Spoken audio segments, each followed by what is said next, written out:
అరే మున్నాబాయ్ నీలాగ దొంగ కాదురా, నువ్వు సినిమా గురించి మాట్లాడుతున్నావు మున్నాబాయ్ అని. పోనీ ఆ సినిమాలో మున్నాబాయ్ రోల్ ఏంది? మంచి రోలే కదా, అట్లా కూడా నీలాగ దొంగ రోల్ కాదు కదా. ఒక చార్లెస్ శోభరాజు లాంటి వాడు నువ్వు. దొంగలకు తెలియకుంటుంది. మరి నేను వ్యాపారం చేసావు, నువ్వే ఒప్పుకున్నావు నేను రియల్ ఎస్టేట్ వ్యాపారాన్ని. మరి నువ్వు గోడల మీద రాత రాసి పెయింట్ వేసేటోనివి, ₹1,00,00,000 సంపాదించి జుబ్లీస్లో చంద్రబాబు నాయుడు గారి పెద్దలు కట్టినావు. నువ్వు ఏం వ్యాపారం చేసినావు, నీకు ఎట్లా వచ్చింది డబ్బు? ఇంకా మాట్లాడతాడు మంత్రి రియల్ ఎస్టేట్ వ్యాపారి అని. అవురా బాజాతో నేను రియల్ ఎస్టేట్ వ్యాపారి, రియల్ ఎస్టేట్ చేస్తా, రిలీజ్ దాన్ని సంపాదించి ఖర్చు పెడతా. నేను ఎక్కడ నీలా కమిషన్లు తీసుకోను, బ్లాక్మెయిల్ చేయను, దొంగతనం చేయను. మేము బేసిక్గా ఒక మంచిగా ఉన్న కుటుంబంతో వచ్చినాం, వ్యవసాయ కుటుంబం, మంచి పేరు ఉంది మా ప్రాంతంలో. నీలాగా దొంగ పేరు లేదు. రాజకీయంగా రా, దమ్ముంటే రాజకీయంగా రా, మాట్లాడు, అభివృద్ధి గురించి మాట్లాడరా, చర్చ చేసుకుందాం. ఒక వేదిక మీదకి రాదు దమ్ముంటని తొండి మాటలు మాట్లాడి, ఏదో తొండి పెట్టి అందరినీ మాయమాటలు చెప్పి నన్ను సపోర్ట్ కొట్టించుకొని, అది కూడా కిరాయాలతో సపోర్ట్ కొట్టించుకొని డ్రామా చేస్తే ప్రజలు అర్థం చేసుకోవాలనుకుంటారా? దూషణలాగా అనిపించిందంట, ఆయనకు బాధ కలిగిందంట. నేను అడుగుతున్నా, నేనేం అడిగినా, అయ్యా మీరు డాక్టర్ లక్ష్మారెడ్డి గారని పెట్టుకొని తిరుగుతున్నారు కదా, మీ డాక్టర్ సర్టిఫికెట్ ఒరిజినలా నకిలీదా అని నేను అడిగిన. ఎందుకంటే 2004లో ఆయన ఎమ్మెల్యేకు నిలబడ్డప్పుడు 1987లో BHMS పాస్ అయినా అని పెట్టిండు. 2014 ఎన్నికలల్లో 1988లో పాస్ అయినా అని పెట్టిండు. నేను అడుగుతున్నావు, నువ్వు నిజంగానే నువ్వు 2004లో 87లో పాస్ అయినా, 88లో పాస్ అయినా అని చెప్పి 2014 అఫిడవిట్లో 87లో పాస్ అయినా అని పెట్టినా అని అంటే ఏ విధంగా నమ్మాలి? రెండవది, ఆ కాలేజీకి 1985లో అనుమతి వచ్చినట్టుగా రికార్డులు చెప్తున్నాయి. 85లో ఆ కాలేజీకి అనుమతి వస్తే BHMSకు 5.5 సంవత్సరాల కోర్సు ఇది. అంటే 90 అందులో నుంచి BHMS వెళ్ళడానికి లేదు. ఒకవేళ అంతకంటే ముందు డిప్లొమాలో చేరి డిగ్రీ కోర్సు కింద సర్టిఫికెట్ ఇస్తే అది తప్పుడు సర్టిఫికెట్ అవుతుంది. మూడవది, వారు ఆవంచ అని తిమ్మాజిపేట మండలంలో డాక్టర్గా ప్రాక్టీస్ చేశారు. ఒకవేళ ఏదైనా రాష్ట్రంలో డాక్టర్గా ఎవరైనా చదువుకొని ఉంటే పక్క రాష్ట్రాలలో ప్రాక్టీస్ చేయాలంటే మెడికల్ కౌన్సిల్ ఆఫ్ ఇండియాలో రిజిస్ట్రేషన్ చేయించుకోవాలి. అంటే నేను పలానా రాష్ట్రంలో చదివినా ఈ సర్టిఫికెట్ నాది, నేను ఎవరైనా నమోదు చేయించుకోవాలి. మీరు నిజంగానే కర్ణాటక రాష్ట్రంలో BHMS పాస్ అయి ఉంటే ఈరోజు తెలంగాణ ఆంధ్రప్రదేశ్ రాష్ట్రం, ఆనాటి ఆంధ్రప్రదేశ్ రాష్ట్రంలో మీరు ఎక్కడ నమోదు చేయించుకున్నారు, మీ నమోదు వివరాలు తెలపండి అని అడిగిన. నెంబర్ 1. నెంబర్ 2, మీరు వైద్య ఆరోగ్య శాఖ మంత్రి కదా, మీ సొంత నియోజకవర్గంలోనే 100 పడకల ఆసుపత్రి తీసుకురాలేదు. నువ్వు మీ ఎన్నికల మేనిఫెస్టోలోనే, TRS ఎన్నికల మేనిఫెస్టోలో ప్రతి నియోజకవర్గానికి 100 పడకల ఆసుపత్రి నిర్మిస్తామని హామీ ఇచ్చారు. మంత్రి కదా, సంబంధిత శాఖ మంత్రివే నీ నియోజకవర్గంలో 100 పడకల ఆసుపత్రిని తేలేదంటే నువ్వు ఎంత సన్నాసివో, సోమరిపోతువో, నువ్వు ఎక్కడ గులాంగిరి చేస్తున్నావో దీన్ని బట్టి అర్థం చేసుకోవచ్చు అని రెండో ప్రశ్న లేవనెత్తిన. మూడవది, ఈరోజు మీరు మంత్రిగా మీ వ్యవహారాలు నిర్వహించకుండా మీరు రియల్ ఎస్టేట్ వ్యాపార దందాలు చేస్తున్నారు. మీరు మంత్రిగా వండుకుంటూ రియల్ ఎస్టేట్ వ్యాపారాల మీద దృష్టి పెడితే ఏ విధంగా ఎన్నుకున్న ప్రజలకు. నాలుగవది ఏమడిగిన నేను, అయ్యా పదే మల్లు రవి గారిని ఈ జిల్లా కాదు జడ్చర్లలో ఊరు లేదని నువ్వు అంటున్నావు కదా, నీ గ్రామం ఆవంచ, నీ మండలం తిమ్మాజిపేట, అది నాగర్ కర్నూలు జిల్లాలో ఉంది, నీకు కూడా జడ్చర్ల నియోజకవర్గంతో సంబంధం లేదు, నువ్వు కూడా ఇక్కడికి స్థానికేతరుడివే, కాబట్టి నిన్ను తప్పకుండా ప్రజలు ఓడగొడతారని నేను చెప్పిన.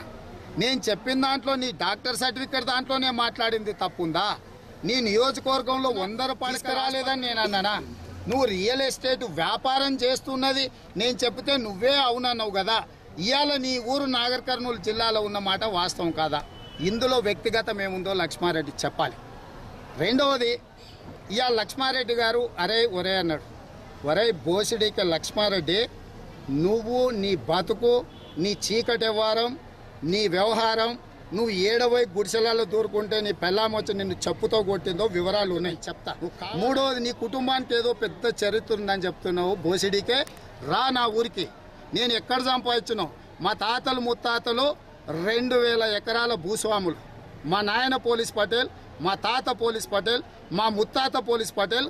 నిజ నిర్ధారణ కమిటీ అయ్యి నీ తాతలు నీ ముత్తాతలు ఏం బీకినరో, ఏం పొడిచినరో, నా తాతలు నా ముత్తాతలు నా తండ్రి ఏం చేసినరో ఒక్కసారి మా గ్రామానికి వెళ్తే, కొండారెడ్డిపల్లి గ్రామం, ఒంగూరు మండలము, అచ్చంపేట నియోజకవర్గం నా ఊరు.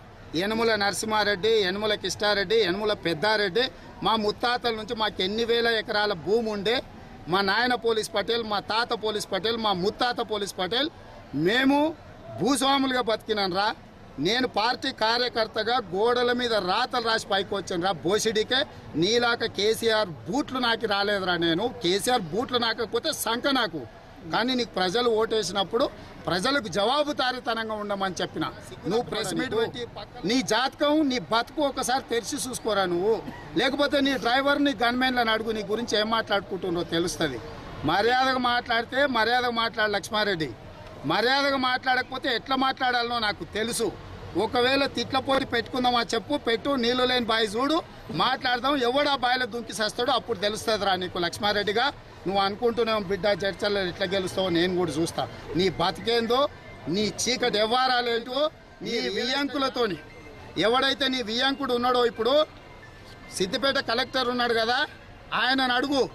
నేను రియల్ ఎస్టేటు వ్యాపారాలు చేసిన రోజు కోకపేట మంచిరేవుల్లో ఎకరాలలో నేను వ్యాపారాలు చేసినప్పుడు నువ్వు రియల్ ఎస్టేట్ బ్రోకరురా. నేను ఏం వెంచర్లు చేసినో, ఎట్లా సంపాదించినో, జూబ్లీ హిల్స్ల ప్లాటు 1990 తర్వాత రా మేము కొనుక్కున్నది, ఇప్పుడు కాదు. నేను ఇల్లు కట్టుకోవడానికి ఏ బ్యాంకులో లోన్ తీసుకొచ్చుకున్నానో అసెంబ్లీ రికార్డ్స్లో, లేకపోతే నేను ఇల్లు కట్టుకున్నాను చూడరా. నువ్వు ఏనో ఇల్లు, నా ఇల్లు, నా ఇల్లు, నా ఆస్తుల గురించి మొత్తం తెలిసిన పుస్తకం. రికార్డులు తీసుకొని రమ్మంటావా? రికార్డులు తీసుకొని వస్తా. నువ్వు కాదు, నీ యజమాని పాస్పోర్ట్ల బ్రోకర్ ఉన్నాడు కదా దుబాయ్ చంద్రశేఖర్. దుబాయ్ చంద్రశేఖర్ ఆస్తులు ఏంటివి, దుబాయ్ చంద్రశేఖర్ వ్యవహారం ఏంది, పాస్పోర్ట్ల బ్రోకర్ దగ్గర బూట్లు నాకి బతికే నువ్వు నా గురించి మాట్లాడటంతోడు మొగోడు అయినవరా లక్ష్మారెడ్డిగా.